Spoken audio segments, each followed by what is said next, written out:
This is a bonus episode of Decoding Fox News, and I'm your host, Juliet Jeske. What am I doing for this bonus episode? Didn't even warn you about it. This one's coming out of nowhere. So if you are a longtime listener to Decoding Fox News, you may have heard an interview I did with an author named John Petrocelli, and I have teased this man about his last name because it sounds like a type of pasta. Now, I'm going to get hate mail from Italians. I love Italians. I love this man's last name. Petrocelli. Doesn't it sound like fun? It sounds like you're saying something incredibly exciting. Petrocelli. So, he wrote a book called The Life-Changing Science of Detecting Bullshit.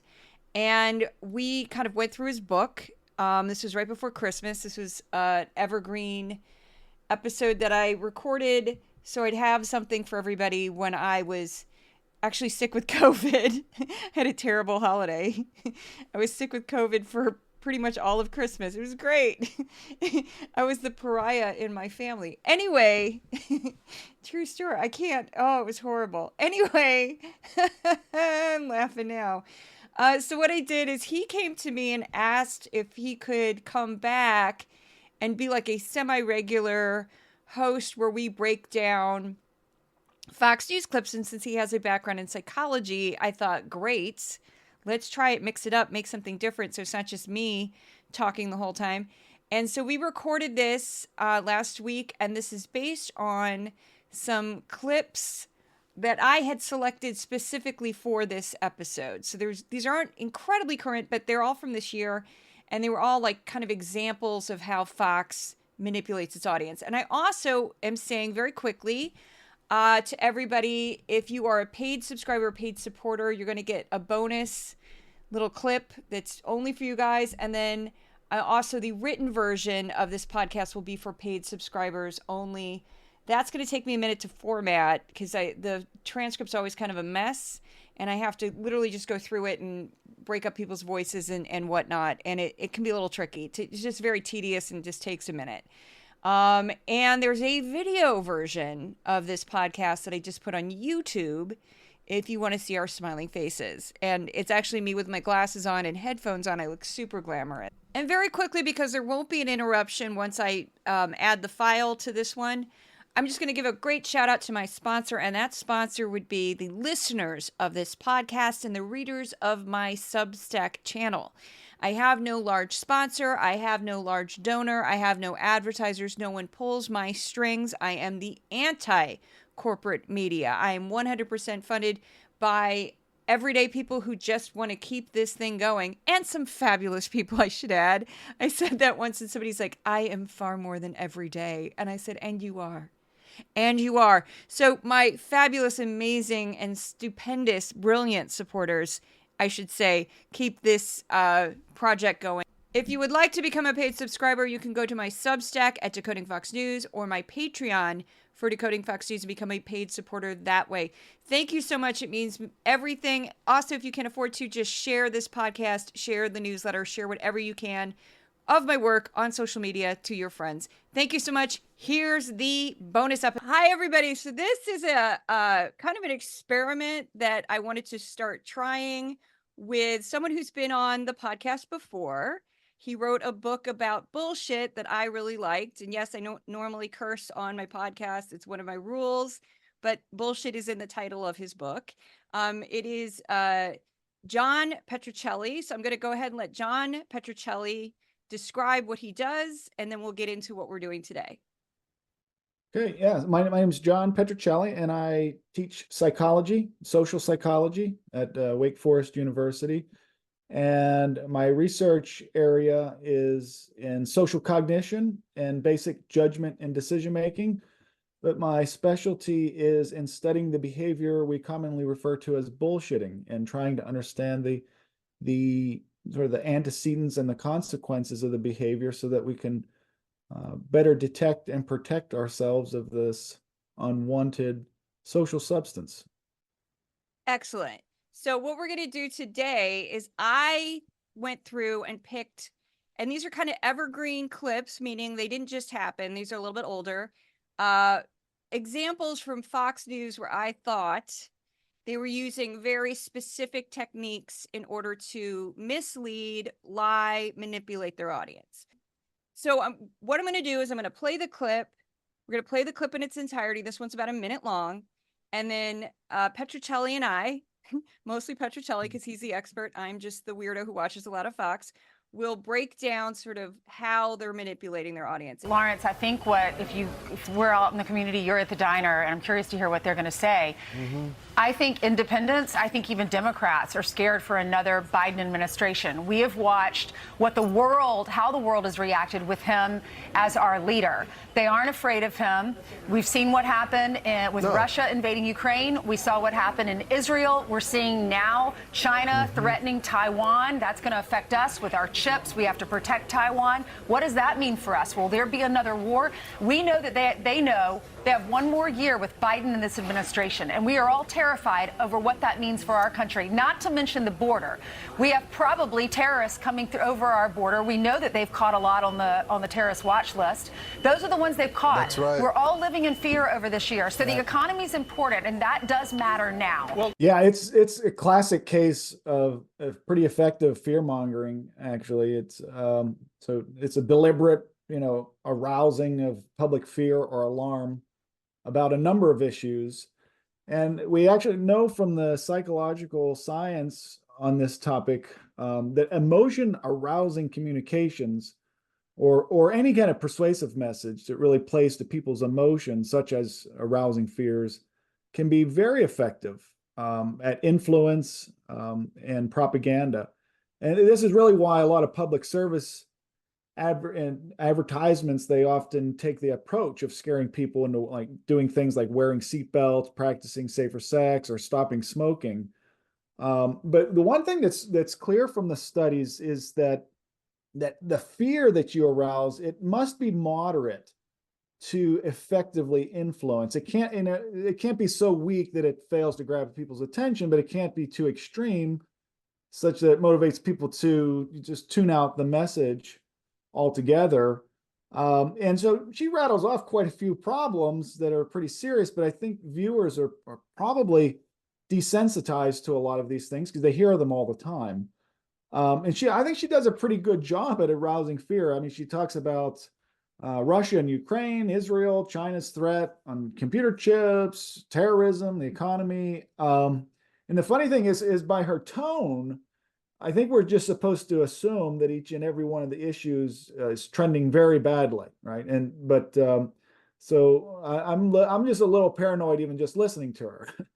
But she arouses anger by pushing President Joe Biden, as the ipso facto, without question, scapegoat, source of all that is bad in the world.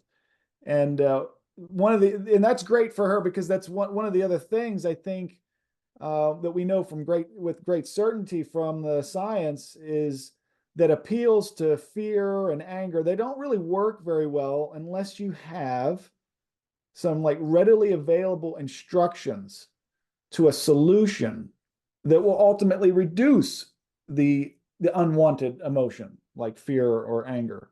And she doesn't really do that, but I don't think she has to, but because whatever the solution is, it absolutely does not involve, voting for Joe Biden or keeping him in the White House any longer. So there's a moderate amount of fear created, and then people listening can take the message, and it'll teach them how to reduce the fear as long as it doesn't involve Joe Biden.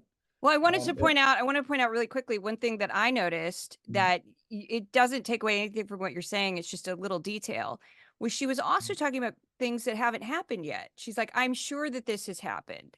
I'm sure that there are terrorists in our country now. So we're just expanding that universe. We don't have evidence to prove any of that. We don't have data to back any of that up. We're just going to say things like, well, I'm sure that there are terrorists in this country. I'm sure that that is happening.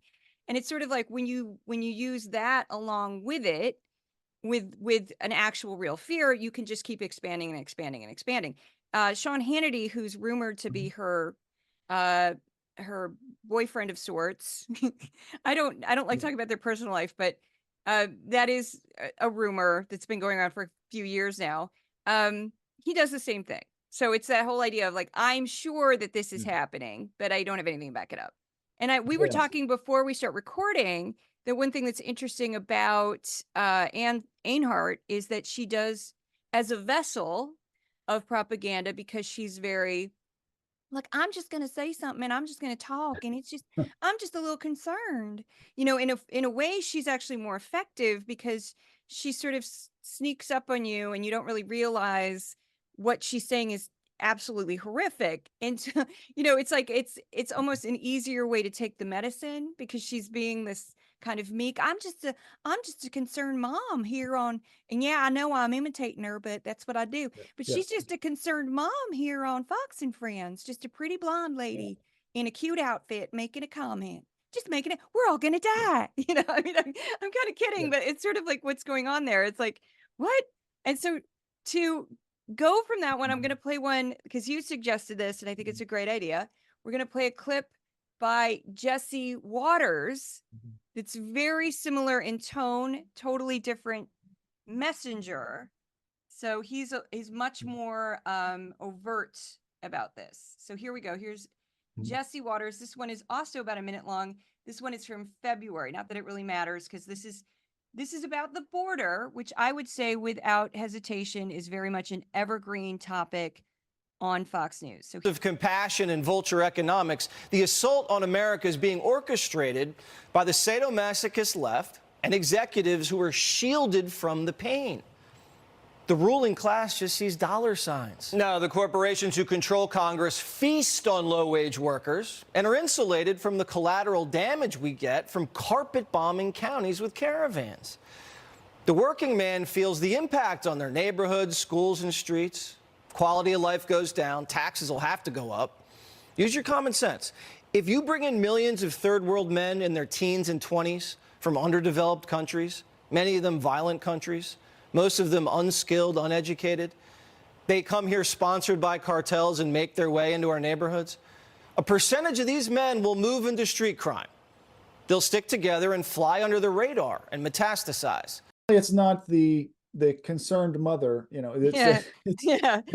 mean, who wouldn't trust a concerned mother? I mean, that's one of the things that makes propaganda so influential, is that people, if you can increase trust, then you can increase the influence.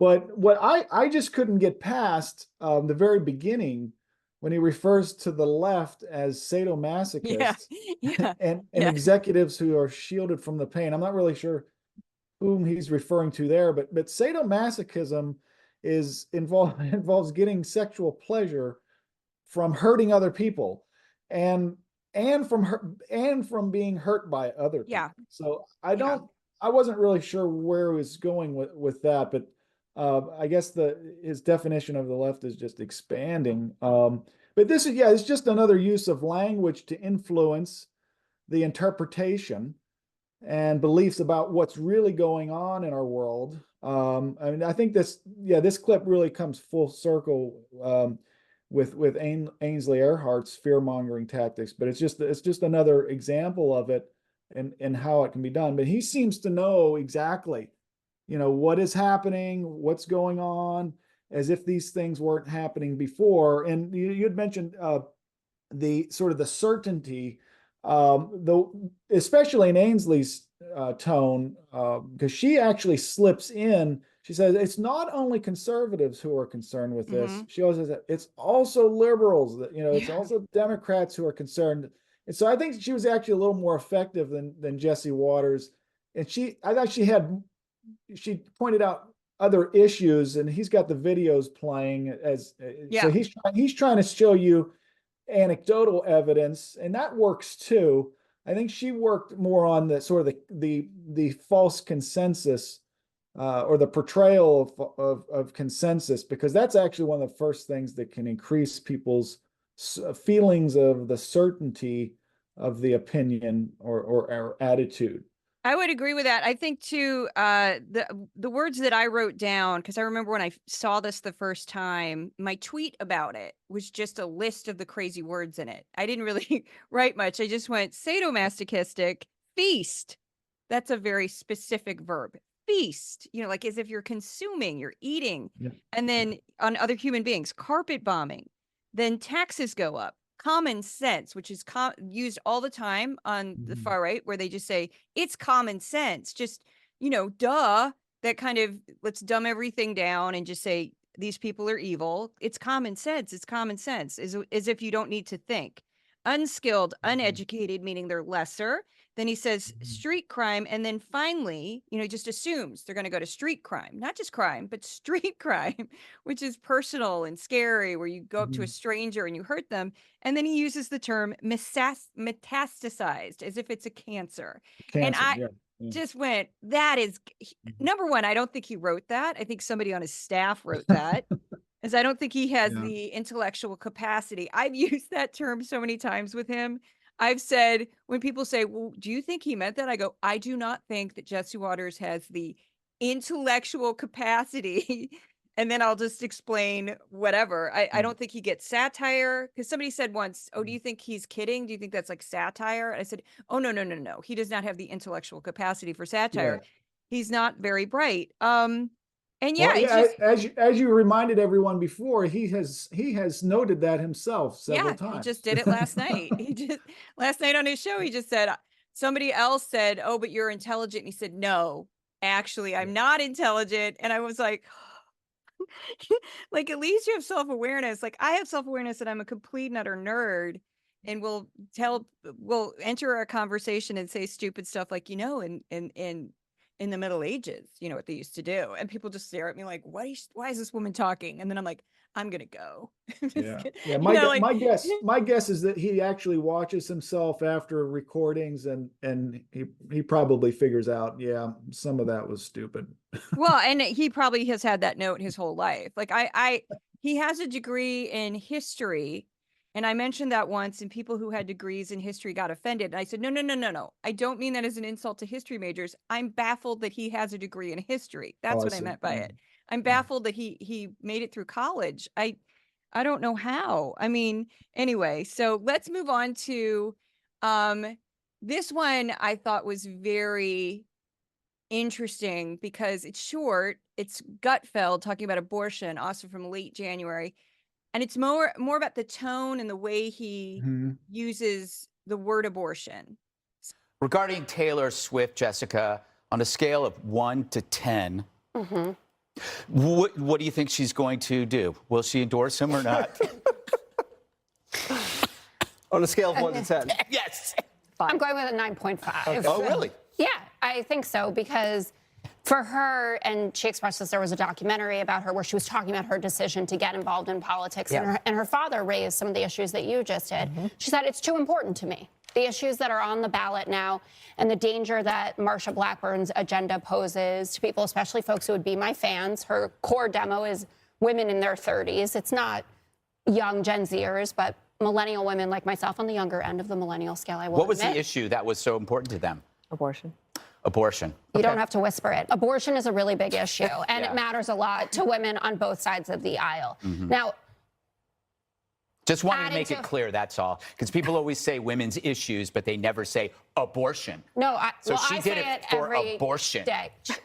Right. Also known as reproductive freedom, also known as... Whatever euphemism you want. It's none of your business what I do with my body. Whatever euphemism you choose. Yeah, so Jessica Tarloff, she's the first to use what I guess is labeled the harsh word abortion to label a major issue, rather than the alternative like reproductive freedom, which she does sneak in there. And then I found it odd, there was this pause, and you can see Gutfeld is kind of stewing for a moment, and he decides to capitalize on it and highlight Tarloff's use of the word abortion. Yeah. But he also rather condescendingly right after that tries to paint the picture that like no one ever uses that word as some intentional way to kind of skirt the importance of the issue. And this is actually this kind of tactic is sometimes people will bring up the what's called the linguistic relativity hypothesis. And this is a very old idea that's the sort of like the structure of a language. It determines the speaker's worldview and their mental processes, and and individual languages then determine or shape how we think about the world. And it's quite well known in the cognitive science and in the literature that this hypothesis is actually false. Oh, But wow. that doesn't stop people from actually trying to shape what other people think by use of their language. And we know though, although language doesn't determine, like the language we use doesn't determine how we think, it certainly influences what we think and how we interpret something. So language, it affects memory. We know that too, and the recall of events. There was a scientist, experimental psychologist, Elizabeth Loftus. She showed many years ago that if you and I were to watch the same video of a car accident, for instance, and she asks me how fast the cars were moving when they hit each other, but she asks you how fast were the cars moving when they slammed into each other, you will likely recall the cars moving significantly faster than I do. And you will be more likely to recall there being broken glass or maybe serious injuries than I would be. So for language, that it has an effect. It doesn't have to be immediate. The influence can show up later. And this is what often happens with language. So like you might not accept it initially, or you might think, okay, this, I can blow off the unwanted effects of something initially. I don't like the word they're using, or I do like the word they're using, and it can plant a seed later when you recall the event or you recall the topic.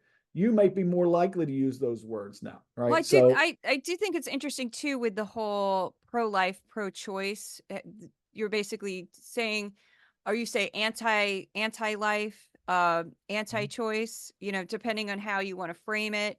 And I'm a big believer in, if somebody says they're pro-life, I just call them pro-life. And then people get mad at me because they're like, no, you're supposed to say anti-choice. I'm like, but they identify as pro-life. So what am I supposed to? Yes. I don't view the language as being that important, but I will say one of the things that many abortion activists will call themselves pro-abortion and do not apologize for it. So I thought his bizarre attack on her when he was trying to use abortion as if it was a dirty word, to a true believer in reproductive rights, it's just going to be like deflect, because they don't care. They're like, yeah, it's abortion. What's your point? And when I did post that on social media, especially from pro-choice, pro-abortion, pro-reproductive rights people, they said the exact same thing. They're just like, I don't know what he thinks he's trying to accomplish there, because we don't see any shame in abortion, because it's not like, he views it as it's a baby in your womb, and that you kill it, you're murdering. And many people would say it's a clump of cells, it's 2 months old, it's I was brutalized, I'm being stalked by my ex-boyfriend, I was told by my doctor it's not viable. All the things that, all the other things that go along with abortion, that a person would say, I've got 3 kids, I cannot handle another one. My husband just left me. All the things that, all the horrible things, all the tragic reasons why women have abortions. And then sometimes they just have abortions because they're not ready to be a mother. It's just a whole slew of things that you don't know anything about. So why, as an outsider, do you have such strong feelings about a stranger's choices with a pregnancy? So that's why he viewed it as this sort of, I'm going to get her because she used the term abortion, and I'm going to use that as a weapon. But it's not a very effective one, because I think for people who already view it as reproductive rights, that's going to be just deaf ears. We're just going to be like, I don't really know what you're talking about. So I just also find him as a commentator on Fox to be very interesting, because I could give you, we won't do it today because of time, but I could go through we could do a psychoanalysis of Greg Gutfeld. Not that I want to. Don't worry, I don't want to. But he uses emotion a lot, and weirdly takes things kind of personally, and like a bully. He's a very, very thin-skinned person who cannot handle criticism, but yet he throws it out all the time. Like, he's called the women on The View whales. He talks about their weight all the time. He says they're unattractive all the time. He's absolutely vicious towards them. And then if he's criticized even slightly, he flips out. So Yeah, it's like, yep. classic bully, because he, Yeah. a friend of mine who's not Christian tweeted about him on Easter, and he got all bent out of shape. Like, how dare you tweet about me on Easter? Shouldn't you be with your family? I'm like, you might want to check her last name, because Yeah. it's Muslim, buddy. Yeah, it's a lot of, yeah, he does a lot of grandstanding, and Yeah. but yeah, I find him to be one of the more obnoxious, but he does remind me a lot of how Jay Leno used to act on his late night show. That's his job, to make fun of all of the guests, right? And people who are not even on the show. But the moment somebody turned it around on him, he'd have this, Oh yeah, really like this flushed face, and he would be like really uncomfortable with somebody. he could Yeah. never take it. yeah. But I've seen the same thing with Gutfeld. It's like, it can't. You He can't cannot be handle it. No, you No, can't. You can't criticize. And they, how dare anybody criticize him? And I'm like, okay, you have a job on television. I think you need to get used to this, because Yeah. it's kind of part of your gig. Before I play this clip, Hannity makes, just for context, $35 million a year. Okay. Yeah, I know. Because in Mhm. addition, I know when even people who work in broadcast news are like, what? Because that's just great, so much more than anybody else.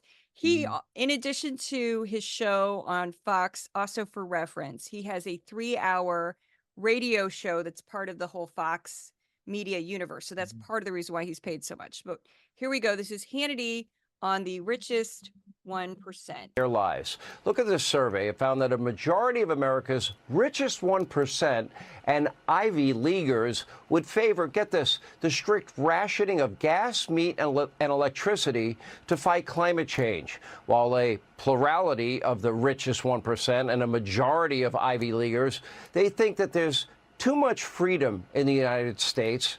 Common sense Americans, on the other hand, no, we strongly disagree with you arrogant, elitist jackasses. We'll end it there. Yeah, Hannity, he cites the results of this poll, as like it's gospel truth. But the results are questionable at best. This was one that I actually spent quite a bit of time just going down a rabbit hole, because he does the favor of that little graphic he provides where he got the initial report of the poll. And it was written, he has a little citation there. It says James, I think it's Reinl article with the dailymail.com. And Hannity actually is just piggybacking on the report. He actually reports accurately what the initial poll report that was put out by the poll was actually funded by the Committee to Unleash Prosperity. Yeah.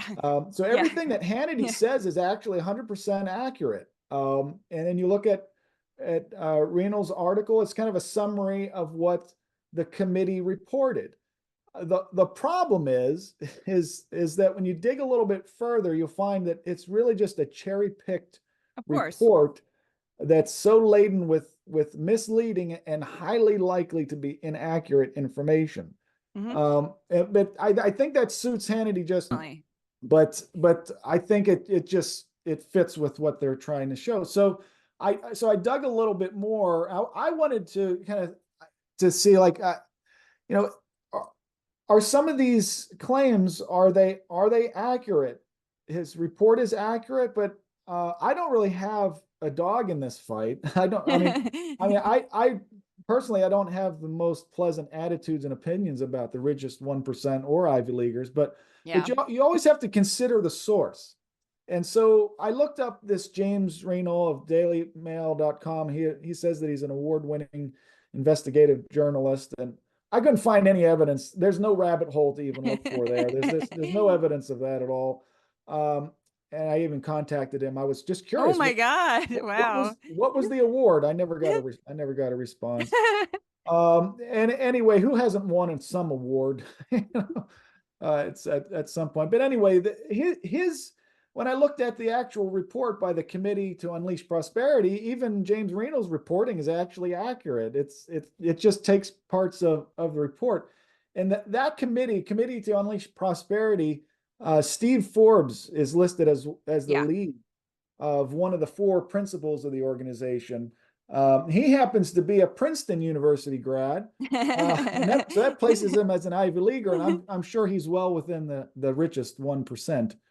But I wanted to also look at, like, well, what was the survey methodology of this poll? I mean, because there's polls every day. We could get people to do a poll for us today, and for a few $100, and they'll want to know what we want to find, which it isn't a good method to use for polling. You should not know what the hypotheses of the experimenters are, right, or the intended pollers are. But the elites in that report, the elites are defined as those having any postgraduate degree and a household income of more than $150,000 annual, and live in a zip code with more than 10,000 people per square mile. And so they claim that only approximately 1% of the U.S. population meets that criteria, and that's clearly not true. That's not true. It's more like 10%, given that over 14% of adults have an advanced degree that would count as a postgraduate degree, according to the 2021 U.S. Census Bureau Educational Attainment report. 2 of them are right here talking. 2 of them are right here talking. Yeah. I'm just woots too. Yeah. Shout out to fellow postgraduate degree holders. Yes. I'm just kidding, but I just thought that was funny because I'm like, look, it's 2 of us right here. I don't make anywhere near $150,000 per year.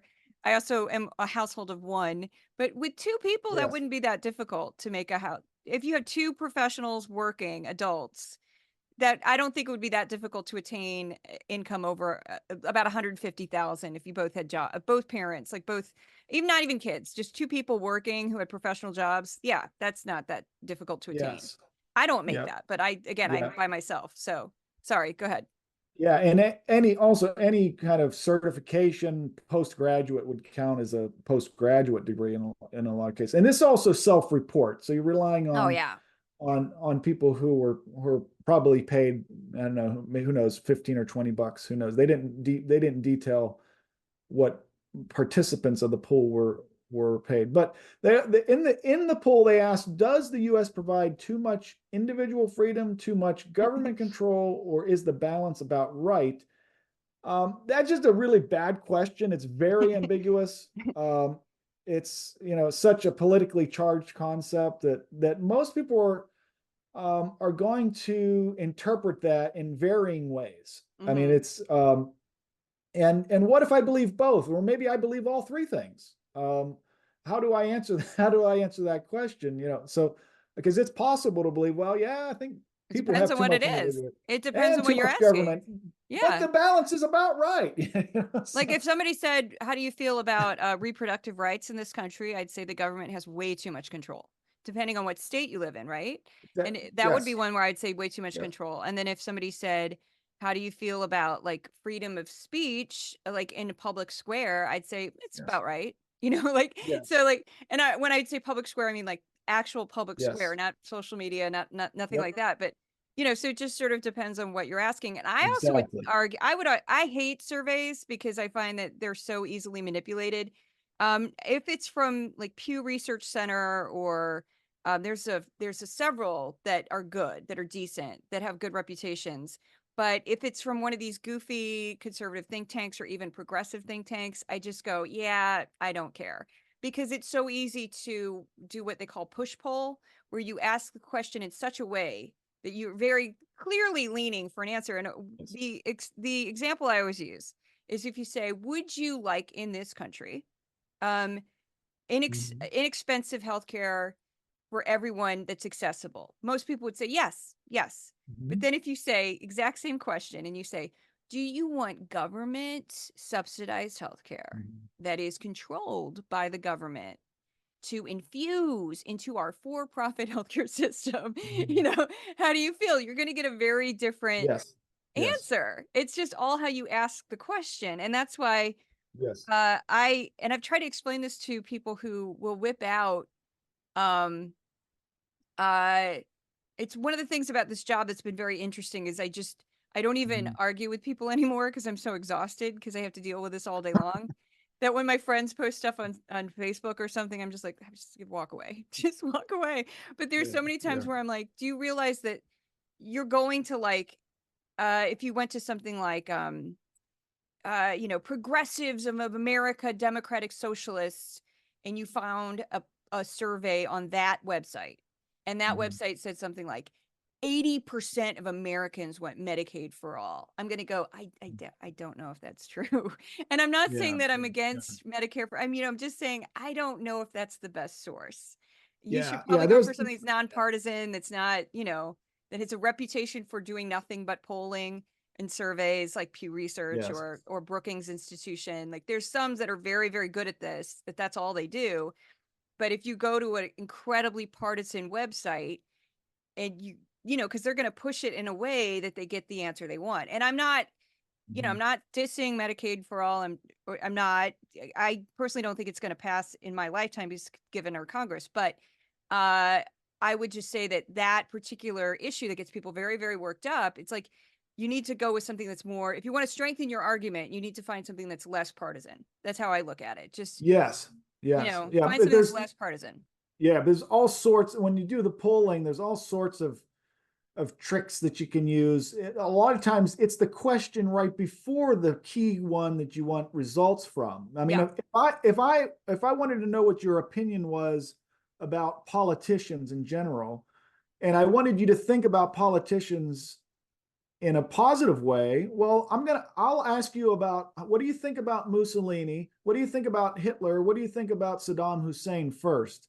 Well, politicians in general, your attitude about politicians in general would probably go down in that case. But if I wanted you to think about some specific politicians in a more positive way, I would prime you with questions about Hitler, Mussolini, and Saddam Hussein first. And then you would say, maybe Clinton's not so bad, and maybe George W. wasn't so bad, and maybe Yeah. so Yeah.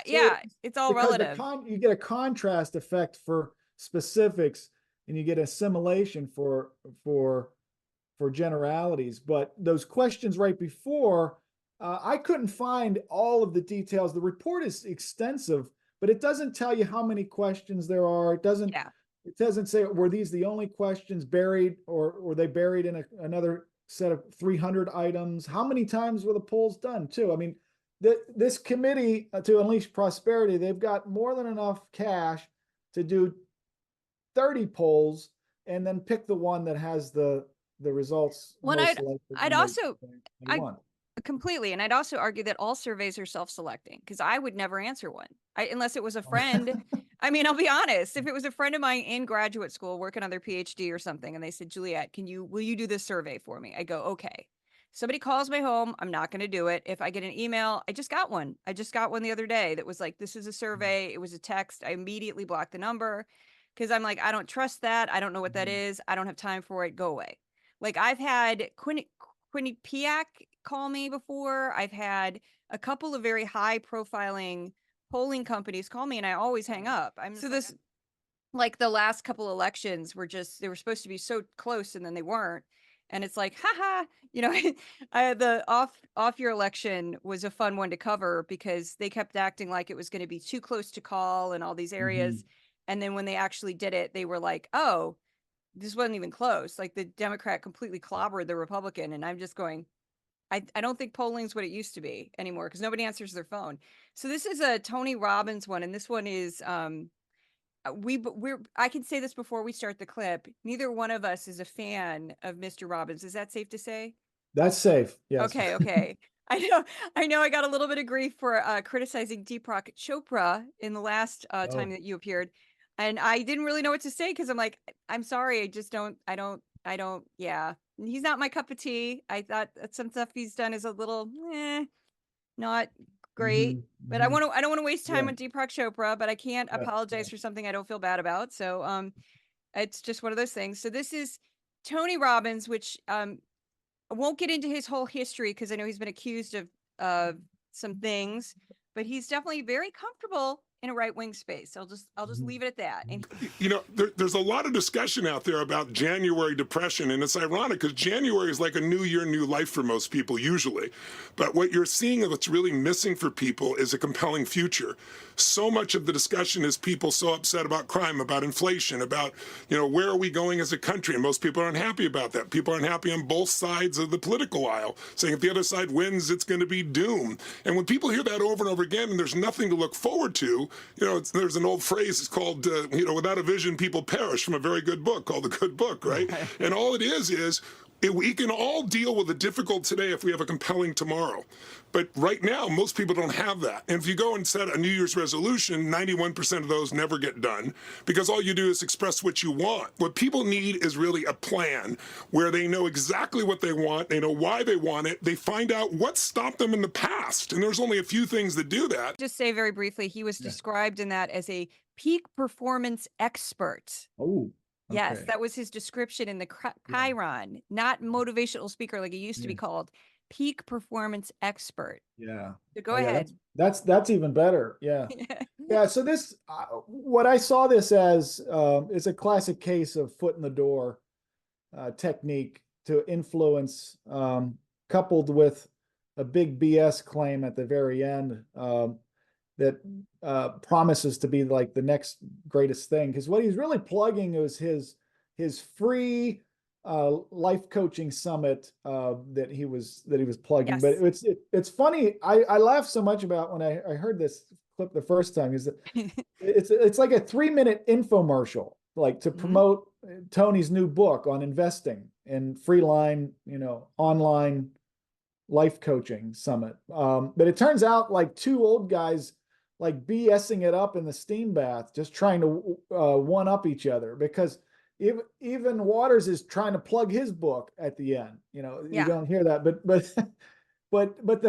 the basic approach here is just foot in the door, is to get people to agree to a small request, because we know that if people comply with a small request, they're much more likely to comply with a slightly progressively larger request. And you just keep baiting them with these larger requests by what you're going to promise them to deliver, you know. But and Robbins really uses this tactic all of the time, and it's pretty consistent with his approach, because anybody that knows about his enterprise known as Tony at Robbins knows that, you know, you might be sucked into the first, you know, 7.5-hour life coaching seminar. But then if you do that, then perhaps you're the type of person who can be convinced to fork over 4,000 plus to attend the next great, most absolute best seminar since the last one. You know, it just keeps going on and on, because each progressive, you know, improvement, it at the end of it, it always promises to unveil the next greatest, most spectacular, secretive thing that you'll ever learn. You know, and this is going to make you successful. But a lot of Robbins' approach, one of the problems I have with it is it's really indistinguishable from psychotherapy. But he doesn't have a license as a psychotherapist. He doesn't have any formal training. He's self-taught. He relies on a lot of techniques with very limited, if any, scientific backing, like neuro-linguistic programming and hypnosis, employing like a mix of self-help homilies, affirmations, pop psychology cliches, new age concepts, and even fire walking, you know, walking on poles. You know, none of these things are empirically validated.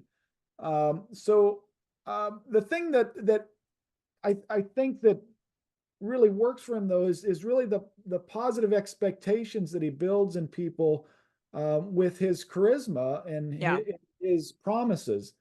And if you judge, you know, his individual treatments with attendees of his seminars from the Netflix documentary called Tony Robbins, I Am Not Your Guru. Wow. With people he just merely met, he has no proper intake or assessment. And then if you see his treatment of these individuals, I think this is worse than psychotherapy, and it can be quite harmful. But it's all marketing and selling promises that nobody can deliver on. And it's, so it's no surprise to me. One of his latest books was Life Force, How New Breakthroughs in Precision Medicine Can Transform the Quality of Your Life and Those You Love. And it's 720 pages of advertising of like all of the questionable medical technologies he's invested in. Wow. Which is no surprise. His latest book is The Holy Grail of Investing, the world's greatest investors, and reveal their strategies, right? So it's like, it's no surprise. I mean, it's just marketing and selling promises. But none of it is empirically validated, and if anything can be quite harmful. But he's not, he can't be practicing psychotherapy. So he doesn't call it psychotherapy. He just calls, a lot of times, like you said, what was the word? Peak performance. The peak performance coach or life coaching. Because with that, you don't need any formal qualifications. There's no legal restrictions to life coaching as there are for treating mental illness. It's very scary to me, because he reminds me of all of the, I joke about this all the time. Like, if I was a white male and I had a podcast where all I did was complain about life and I had charisma, I could find an audience. I don't know why. Very successful. Very successful. Yeah. There's so many podcasts out there where it's just a white man, usually who's done very, very well for themselves. So like somebody like Bill Maher, who's got like tons of money. He doesn't have to work. He could retire tomorrow, live the rest of his life incredibly wealthy, sit around, smoke cigars, smoke weed, drink his whiskey, and be happy, right? Date women that are way too young for him. That's what he does. But he still, is churning out content, and so much of it is just him complaining about other people, about the world. And I just sit back and go, I don't understand why people find this appealing. I don't understand why people tune in to just listen to this person who's done very well for themselves, who hit the genetic lottery, and that they were white and they were male. So they had, advantages that other people didn't have, let's be honest. And he was funny when he was younger. And I used to love him. I haven't loved him for years. I gave up on him years ago, but like, all he does is complain. Joe Rogan, very similar, incredibly wealthy man, very, very successful, which is shocking because he really wasn't that great of a comic, but he just due to a number of circumstances. And he just does this kind of dumb, like, let's talk about things. Oh, that's weird. Oh, that's neat. That's my Joe Rogan. But like, boom, hugely successful. And its charisma is like the magic fairy dust that just makes it work. And I sit back, and somebody like Robbins is more sinister because he's getting money directly from people. Like, Joe Rogan's not selling supplements. Joe Rogan and Bill Maher's not selling stuff. He's not hooking people in, here, buy my book, take my seminar. So there is more of a sinister quality to Tony Robbins, but it's like half of his shtick is just, he's a charismatic person who speaks well. And that's what's so scary. It doesn't take much. It really doesn't take much. I know there's a few women that do similar things to him. I'm skeptical of anybody who self-help immediately, skeptical. Because to me, it's just like another version of religion that can be twisted. And I don't want to diss religion, because people have their faith, and that's great. But anything can be twisted in a negative way. Absolutely. Yeah. Yeah. And all the way from your self-help, life coaches, all the way to your individuals that can speak with the dead, or claim that they can have conversations with loved ones and things like that, that they all have contracts that must be signed when they're on television, they're being recorded, that they have all the rights to editing. Wow, of But course. you only see the hits. Yeah. So because Robbins knows that he knows that people like to see evidence. So what he will do is he'll put out recordings of, that one person who runs up to him and says, I was at one of your seminars in 1999, and now I'm worth $3 million or whatever like that. And they attribute it all to him. Now, surely over the thousands of people that go to a Tony Robbins seminar, somebody's going to be successful regardless. Yeah. And so, but you never see the misses. You only see the hits. Well, because it's also something about, I know this personally. There's certain personality traits that you I'm going to drink some water. Sorry, I'm a little phlegmy. There's certain personality types that are just going to be more successful if, because what I found about like somebody like Tony Robbins is he tends to pitch, well, this worked for me, so therefore it'll work for you. And I'm like, you know what? A person who's not outgoing, who doesn't like public speaking, who's not aggressive, that's not probably going to work for them. And that's okay. That person, we don't all have to be aggressive type A, bold extroverts. That the world would be totally annoying if everybody was like that. Yes. We need introverts. We need quiet people, shy people. It's part of the mosaic of humanity. But somebody like him just preaches the idea that you have to be like him. And not everybody's cut out to be like him. Like really, they're not. Not everyone can be 6'7" and have a commanding voice. Yeah.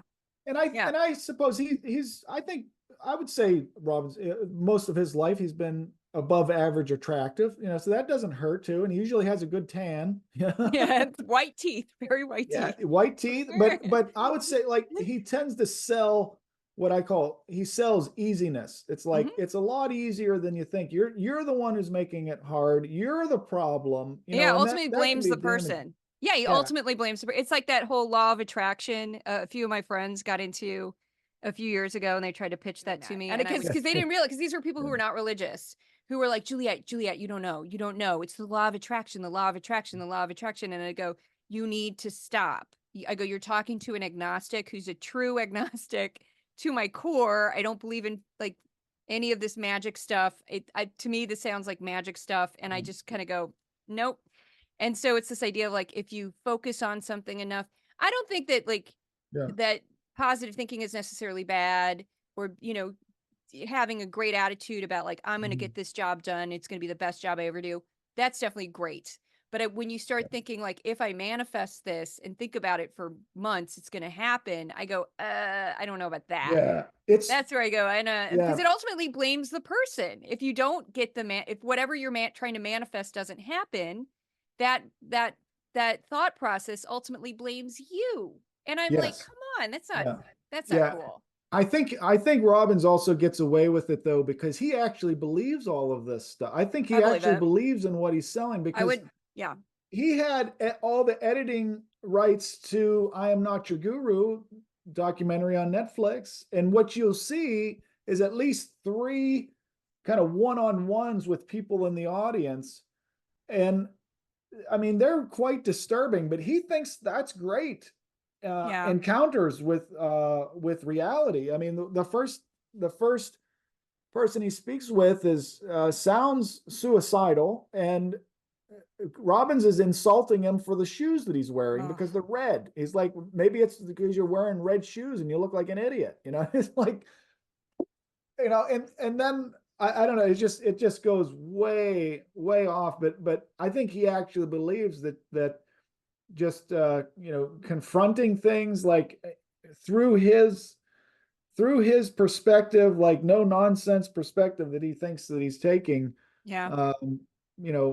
He's trying to give people power that they feel that they don't have, and as long as they buy into that, at least for the moment when they're forking over $4,000 for the next seminar, it's effective, but it's scary. He scares me. People like him scare me because they don't realize how much power they have over people, and just a few dumb comments to a stranger when they look at you as this, great guru who's going to solve their problems, just a comment about their shoes that could be enough to put that person over the edge, and you just shouldn't do that. But before we move on to the bonus, I want to give you a chance to plug your book. I see it behind you. Is that your book behind you? Oh, yes.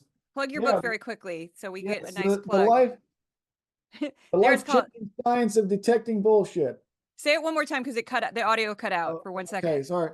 The life-changing science of detecting bullshit. We need more detection, less bullshit. It's a very great book. I read it and I loved it. I took notes. I got really into it. And that's the podcast. If you'd like to check out my work on X, also known as Twitter, Instagram, TikTok, Blue Sky, and Threads, you can check for Decoding Fox News. I am also Juliet Jeske on YouTube and my fan page on Facebook. Thank you so much for listening. I will see you at the next podcast. Odin and Thor, my podcast mascots, the cats, send their love. Thank you so much.